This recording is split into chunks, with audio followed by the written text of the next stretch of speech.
Hello students, आज हम कक्षा 11वीं की पाठ्य पुस्तक आरोह का काव्य पाठ हे भूख मत मचल ये पढ़ने जा रहे हैं।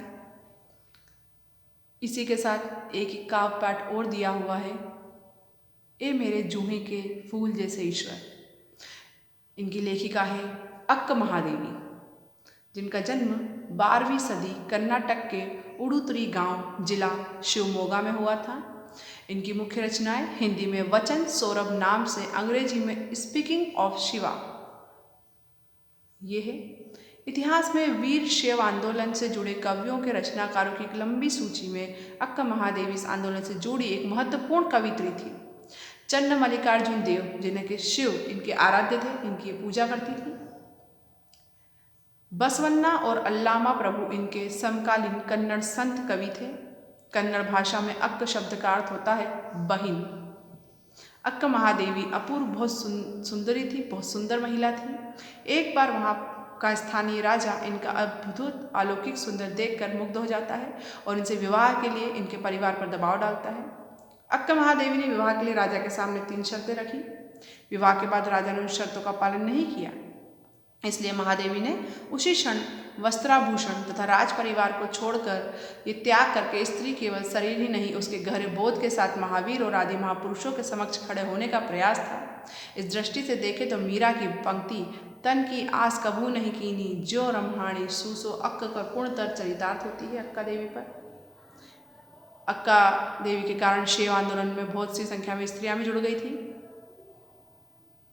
और इसके संघर्ष यातना को कविता के रूप में उन्होंने व्यक्त किया है कि उस समय संघर्ष में उन्होंने क्या क्या परेशानियों को झेला था। इस प्रकार से ये बहुत ही महान लेखिका मानी जाती है उस समय की, कि जिस समय महिलाओं को इस प्रकार से सार्वजनिक स्थानों पर या सार्वजनिक आंदोलनों में भाग लेने की अनुमति नहीं थी। उस समय उन्होंने सक्रिय भूमिका निभाकर इन प्रकार के आंदोलनों में अपने आप को सर्वोच्च स्थान दिलवाया है। तो आइए उनका काव्य पाठ हम करते हैं। हे भूख मत मचल। हे भूख मत मचल, प्यास तड़प मत, हे नींद मत सता, क्रोध मचा मत उथल पुथल। वो क्या कहती हैं कि भूख से कहती है कि हे सांसारिक भूख, मतलब संसार में किसी भी चीज़ को पाने की जो व्यक्ति को भूख होती है, वो सांसारिक भूख मुझे मत परेशान कर। और जो संसार में प्यास जगती है किसी चीज़ को पाने की, वो मुझे मत सता।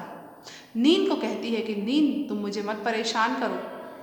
क्रोध को कहती है कि क्रोध तुम मेरे अंदर और मेरे आसपास उथल पुथल को मत मचाओ। हे मोह पाश अपने ढील, लोभ मत ललचा।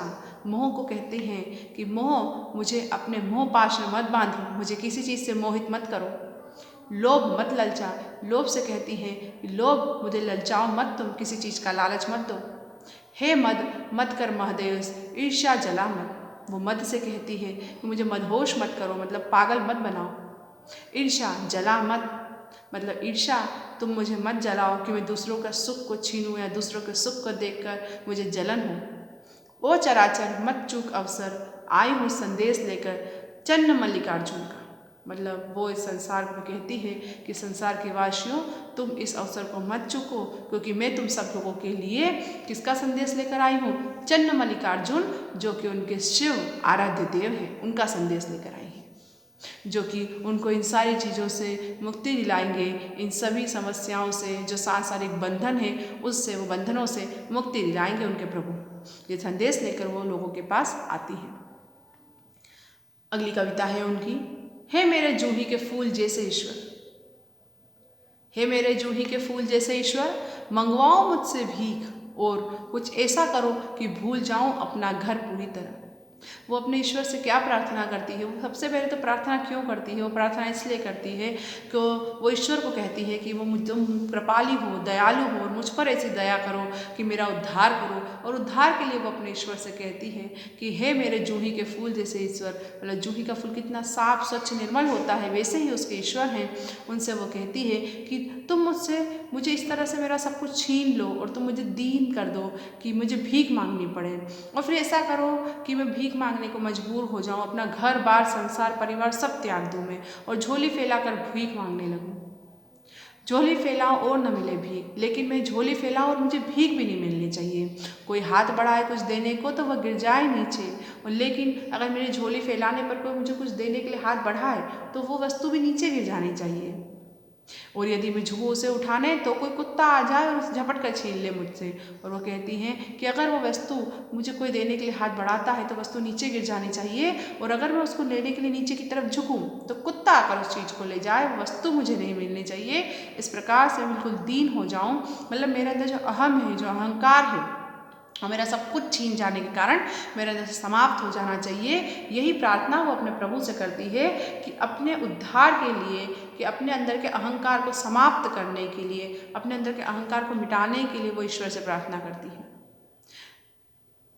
यहाँ लेखिका हमें दोनों ही कविताओं से संदेश देना चाहती है कि व्यक्ति को बाहरी सांसारिक मोह माया का त्याग करना चाहिए, उसके बंधनों में नहीं बंधना चाहिए, उसके बंधन में आकर ईश्वरीय शक्ति और सत्ता को नहीं नकारना चाहिए, और व्यक्ति जो है हमेशा ईश्वर के सामने सूक्ष्म होता है, छोटा होता है, और ईश्वर जो कृपालु दयालु है, हमारी सच्ची प्राप्ति किसी चीज़ को है करने में तो ईश्वर की प्राप्ति करने में है, वो उसी का मार्ग हम सबके लिए प्रशस्त कर गई है।